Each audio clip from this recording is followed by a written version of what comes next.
9. The mythical Indian. Preconceived ideas commonly interfere with our ability to see the world and people as they are.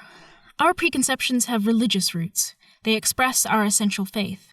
The idea of the noble savage has deep roots. Its origin is in pagan antiquity. Many thinkers believe in an original golden age. Civilization has arisen since that time, but at its best it could not approximate either the original innocence or the natural fertility and virtue of the world around man. This view has a very real resemblance to the biblical account of the Garden of Eden. It is the divergence between the two which is critical. In Scripture, it is man's sin which creates the world of evils in humanity and nature. It is man's will to be his own God and the source of all law and knowledge. Genesis 3:5. In classical thought, no such doctrine as man's desire to supplant God is to be found. Rather, the gods are jealous of man's powers, as with Prometheus. Horace believed in a golden land somewhere which would still manifest the golden age of fertility and happiness. When Jean-Jacques Rousseau wrote about what came to be known as the noble savages, his thinking gained immediate acceptance because his premises were endemic in non-Christian circles. In fact, generations before Rousseau, such a belief had an extensive influence on Spanish imperial policy. Philip Wayne Powell in Mexico's Miguel Caldera, The Taming of America's First Frontier, 1548 to 1997, and Tree of Hate, 1971-1985, documented this influence very tellingly. The facts of Indian life, including cannibalism in some areas, could not shake the European idealists. Aphra Behn had some experience in the, quote, New World, unquote, in the 17th century, but her belief in the noble savage remained firm in Orinoco, 1688.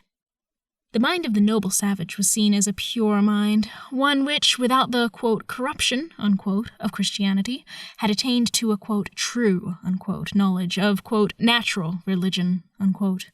Now, natural religion was a construction of the imagination of Enlightenment thinkers. It has never existed in any culture. Supposedly, the noble savage had a pure and natural worship of the, quote, Great Spirit, unquote, a vague substitution for the Christian God. American Indians supposedly represented this natural religion.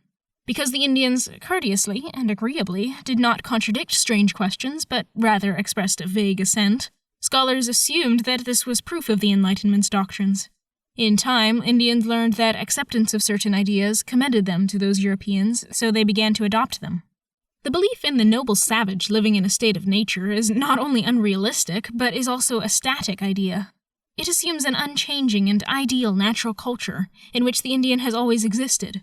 The goal of history was held to be a similarly static condition. Such ideas found focus in Marx's community ideal, the Great Society of John Dewey, and others. But Indian cultures had not been static. For one thing, the horse had dramatically altered Indian life. The first horses were probably those seized by Indians after the disasters of Cabeza de Vacas, circa 1490 to circa 1557 expedition. The horse created shockwaves from ocean to ocean. As some tribes gained horses before others, they were able to shatter the power of those tribes and drive them out of their usual nomadic migrations. Christian civilization has had 20 centuries of history and expansion. All those centuries have been times of change, sometimes great expansion and often new directions on the premises of the faith. In the 400 years of Indian life known to Europeans firsthand, the changes have been many also. The reactions of Europeans to that statement is usually, quote, Of course Christian whites had a shattering effect on the American Indians, unquote. True enough, but before the coming of the Europeans, various Indian peoples had shattering effects on one another, sometimes less, sometimes greater than the impact of Europeans. Nothing Europeans have done has equaled, for example, the devastation wrought by the Mayas and later the Aztecs. We must not forget that Cortés could not have succeeded without the help of the non-Aztec peoples. They vastly preferred the Spanish to the Aztecs. This pattern was repeated all over the Americas. This is not all. The various Indian tribes had far less resistance to innovation than do modern Americans. They saw pragmatically what other peoples had and were eager to have it too. They were not chained to particular beliefs or practices.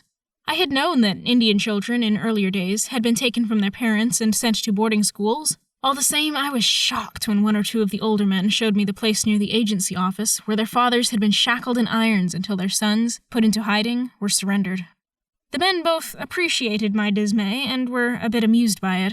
I was offended by the violation of family life. They told me that they had gone to Carlisle in Pennsylvania and a long way from Nevada, intensely lonely.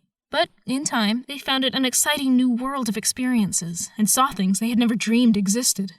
One interesting urban sight, spotted on a trip out of Carlisle, perhaps for an athletic game, I do not recall, was an Italian with a monkey and a hurdy-gurdy, or hand organ. Not only was it for them an unusual sight, but the Italian, dark of complexion, seemed almost like an Indian of some other tribe. As a result, Italians were of a real, if minor, interest to these older men. In answer to the questions, I said I had not seen a man with a hurdy-gurdy since the 1920s.